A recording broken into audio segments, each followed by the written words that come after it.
श्रीमान् वेङ्कटनाथार्य कवितार्किककेसरी वेदान्ताचार्यवर्यो मे सन्निधत्तां सदा कृति. पुष्पपद्धति श्लोकं 348. व्यञ्जन्त्येते विभवमनघं रञ्जयन्तः श्रुतीर्णः प्रात्वं रङ्गक्षितिपतिपदं पादुके धारयन्त्याः नादैरन्तर्निहितनिगमैर्नन्दनोद्यानभृङ्गाः दिव्यै पुष्पैः स्नपितवपुषो देवी सौस्नादिकास्ते. பதபதார்த்தம்.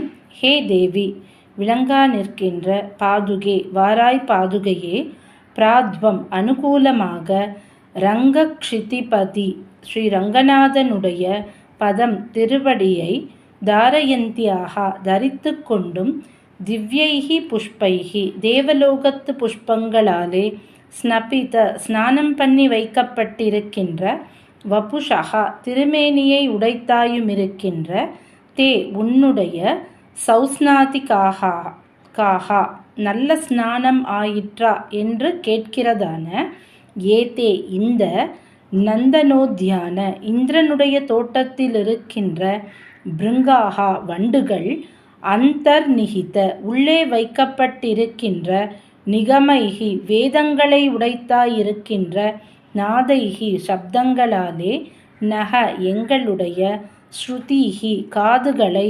ரஞ்சயந்தியசந்தகா சந்தோஷப்படுத்தி நின்று கொண்டு, தே உன்னுடைய, அனகம் குற்றமில்லாமல் இருக்கின்ற, விபவம் சம்பத்தை, வியஞ்சயந்தி பிரகாசப்படுத்துகின்றன அப்படின்னு சாய்க்கிறார். அதாவது இந்த ஸ்லோகம் சொல்ல வர கருத்து என்ன அப்படின்னு பார்த்தோம்னா, தேவலோகத்திலேருந்து புஷ்பம்லாம் கொண்டு வரா இந்திரன் முதலானவாள்லாம். அந்த தேவலோக புஷ்பங்களோடு சேர்ந்து வர வண்டுகள் இப்போது பாதுகைக்கு சேரும் பொழுது, அந்த புஷ்பங்களால் வர்ஷிக்கப்படுற ஒரு மழை மாதிரி இருக்கிறதுனால, அந்த வண்டுகள் பாதுகையை பார்த்து கேட்கறது தான், ஸ்நானம் நன்னா ஆச்சா. அதாவது இந்த புஷ்ப வருஷத்தினால, புஷ்பமே ஒரு மழை மாதிரி அப்படி கொட்டுறதுனால, நன்னா ஸ்நானம் ஆச்சா அப்படின்னு, தீர்த்தாமாடியாச்சா, இந்த புஷ்ப மழையில் நீர் தீர்த்தாமாடியாச்சான்னு கேட்குற மாதிரி இருக்குது. அப்படி கேட்குற வண்டுகளோட அந்த சப்தமானது எப்படி இருக்குது அப்படின்னா, அந்த வண்டுகளுக்கு நல்ல ஒரு வாசனை இருக்கக்கூடிய மலர்லேருந்து தேன் எடுத்ததுனால, அதுவே ஒரு இன்பமாக, ஒரு சந்தோஷ மனநிலைமையில் இருக்குது. அப்படி அதோட ரீங்காரமானது எங்களுக்கும் சந்தோஷப்படுத்துகிற மாதிரி இருக்குது. அந்த வாசனைன்றது என்ன, வேதங்களை உடைத்தாய் இருக்கின்ற சப்தங்களாலே. ஏன்னா அந்த சாரத்தை முழுக்க எடுத்துண்டு, தேனை முழுக்க எடுத்துண்டு அது சப்திக்கிறதுனால இன்பமாக இருக்குது.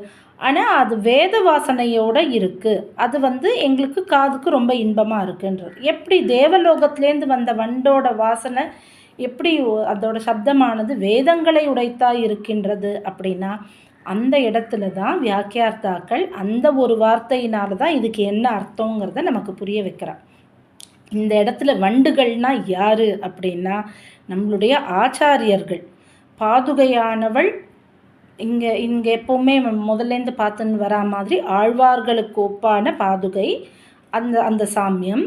இப்போது அந்த பாதுகையை விசாரிக்கிறவா யார் அப்படின்னா இந்த வண்டுகள் யார் அப்படின்னா நம்மளுடைய ஆச்சாரியர்கள். வண்டுகளோட ரீங்காரம்ன்றது வந்தி வைத்தாளிகர்கள், நம்ம முன்னாடி பார்த்த மாதிரி பெருமையை சொல்ல வந்த வந்தி வைத்தாளிகர்கள். ஆக ஆழ்வார்களோட பெருமையை சொல்ல வந்த வந்தி வைத்தாளிகர்கள் யாருன்னா இந்த வண்டுகள் எனப்படும் நம்மளுடைய ஆச்சாரியர்கள் அப்படிங்கிறது இந்த ஸ்லோகத்தோட உள்கருத்தாக அமைஞ்சிருக்கு. இப்போ இதில் ரொம்ப அழகான ஒரு வார்த்தை என்ன அப்படின்னா, இங்கே பாதுகையை என்னவா குறிப்பிடுறார் அப்படின்னா, ஹே பாதுகே, அவ்வளோதான், அப்படி தான் ஆரம்பிக்கிறார். ரங்கக்ஷிதிபதி அப்படின்னா ரங்கநாதனுடைய திருவடியை தரித்து கொண்டும் அப்படின்னு இங்கே பதம். ஆக ரங்கநாதனுடைய திருவடியை தாங்கும் பாதுகையே இல்லறதுக்கு எப்படி அர்த்தம் இங்கே பண்ணியிருக்கார் அப்படின்னா, தாரயந்தியாக தரித்து கொண்டும். சரி, அதில் என்ன வித்தியாசம் அப்படின்னா, பெரிய வித்தியாசம் இருக்குது. ரங்கநாதனோட திருவடியை தாங்கிறவ பாதுகன்னு சொல்லலை. ரங்கநாதனுடைய திருவடியை தலைக்கு ஒரு கிரீடம் மாதிரி, ஆபரணம் மாதிரி தரிச்சுன்னு இருக்கிறவ பாதுக அப்படின்னு சாய்க்கிறார் இந்த இடத்துல. ரெண்டுத்துக்கும் வித்தியாசம் இருக்குது.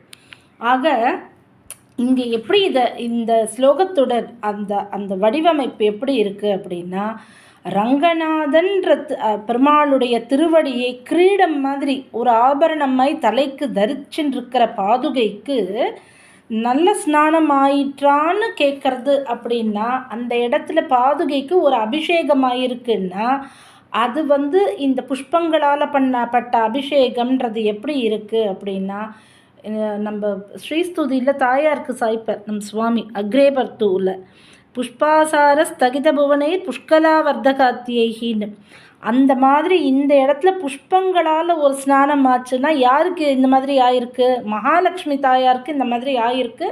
புராணங்கள் படி, ஸ்ரீமத் பாகவதத்தின்படி, விஷ்ணு புராணத்தின்படி மகாலட்சுமி தாயாருக்கு இந்த மாதிரி புஷ்பங்களால் ஸ்நானம் ஆயிருக்கு. சமுத்திரகுமாரியாக வந்தப்போ தாயாருக்கு அந்த அமிர்த மதனத்துலேருந்து வரும்பொழுது ஆச்சு. அதே மாதிரி இங்கே பாதுகைக்கு ஆயிருக்கு. அதை பெருமாளே பிரத்யக்ஷமாக நேர நின்று பார்த்தார். அப்படிங்கிறதுனால தான் அக்ரேபர்த்துக்குன்னு ஆரம்பிச்சிருப்பார் நம் சுவாமி அந்த ஸ்லோகத்தில்.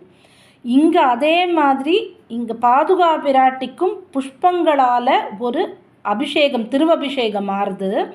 அந்த அபிஷேகம் நல்லபடி நடந்துதா அப்படின்னு, ஸ்நானம் ஆயிற்றா அப்படின்னு இந்த வண்டுகள் எல்லாம் கேட்கறது அப்படின்னு அந்த தாயாரோட அமிர்த மதனத்தின் போது தாயாருக்கு நடந்த திருவபிஷேகம் மாதிரி இங்கே பாதுகைக்கு ஒரு அபிஷேகம் நம் சுவாமி சாய்க்கிறார். ஆனால் அதை விட இங்கே என்ன ஒரு அழகு, கூடுதல் அழகு அப்படின்னா, ரங்கநாதனுடைய திருவடியை தரித்து கொண்டும் அப்படின்னு சாய்ச்சிருக்கார். பெருமாளோட திருவடிங்கிறதே எங்கள் பாதுகைக்கு ஒரு ஆபரணம் தான் அப்படின்னு சாய்க்கிறார் இந்த ஸ்லோகத்தில். இந்த ஸ்லோகத்தில் இது மட்டுமா அழகு அப்படின்னா இல்லை, இந்த வண்டுகள்னு சொல்லப்படக்கூடிய நம்மளுடைய ஆச்சாரியர்களின் பெருமையை சொல்ல வந்த ஸ்லோகம் இது. அந்த வண்டுகள் எப்படி பாதுகையோட பெருமையை உலகறிய செய்யறது, வேதங்களை உடைத்தாயிருக்கின்ற சப்தங்களாலே அப்படின்னா, நம்மளுடைய சம்பிரதாயத்தில் எப்பவுமே வண்டுகளை ஆச்சாரியனுக்கு ஒப்பா சொல்கிறது வழக்கம். இதில் நம்மளுக்கு முதல்ல இருக்கக்கூடிய இத்தனை பேருக்கும் ஒரு முன்னோடியாக இருக்கக்கூடிய ஆச்சாரிய பக்தியில் முதலாக இருக்கக்கூடியவர் யார் அப்படின்னு பார்த்தோன்னா, நாவினால் நவிற்றின்ப மெய்தினேன் மேவினேன் அவன் பொன்னடி மெய்மையே தேவுமற்றறியேன் குருகூர் நம்பி பாவினின் இசை பாடித்திரியும் அந்த வண்டு.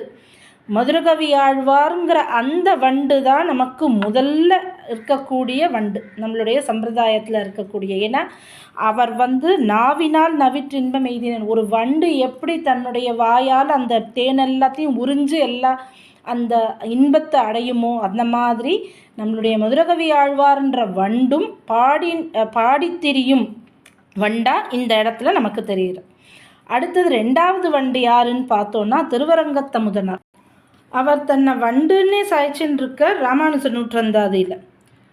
போந்ததென் நெஞ்சென்னும் பொன் வண்டு, போந்ததென் நெஞ்சென்னும் பொன் வண்டுன்னு தானே சாய்ச்சின்னு இருக்கார். நான் ஒரு பொன் வண்டு, இந்த வண்டு எங்கே இருக்குது? உனதடி போதில் உன் சீரான் தெளித்தேனுண்டு அமர்ந்திட வேண்டி. ராமானுஜரோட திருவடியே தேனுன்னு அதுலேயே நான் இருக்கேன். எனக்கு வேறு எதையும் காட்டி என்னை டைவர்ட் பண்ணாத, என்னை மயக்கிடாத. எனக்கு உன்னோட அந்த திருவடியே எனக்கு போதும். நின்பால் அதுவே ஈந்திட வேண்டும் ராமானுசா, இதுவன்றி ஒன்றும் மாந்தகில்லாது, எனக்கு வேறு எதுவுமே வேண்டாம் அப்படின்னு இருந்த திருவரங்கத்தமுதனார் நம்மளுடைய ரெண்டாவது வண்டு.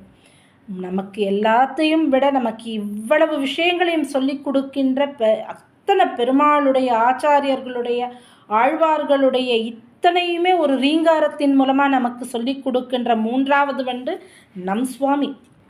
இதோ பாதுகைக்கே ஒரு ஒரு ஒரு வண்டாக இருந்து பாதுகையோட பெருமையே நமக்கு சொல்லி புரிய வைக்கிறவர் யார் அப்படின்னா நம் சுவாமி. ஆக நம்மளுடைய ஆச்சாரியர்களை வண்டுக்கு ஒப்பா சொல்கிறது இந்த ஸ்லோகத்தின் மூலமாகவும் நமக்கு தெரிய வருது. அடியே கவிதார்க்கிக சிம்மாய கல்யாண குணசாலினே ஸ்ரீமதே வெங்கடேசாய வேதாந்த குருவே நமஹ.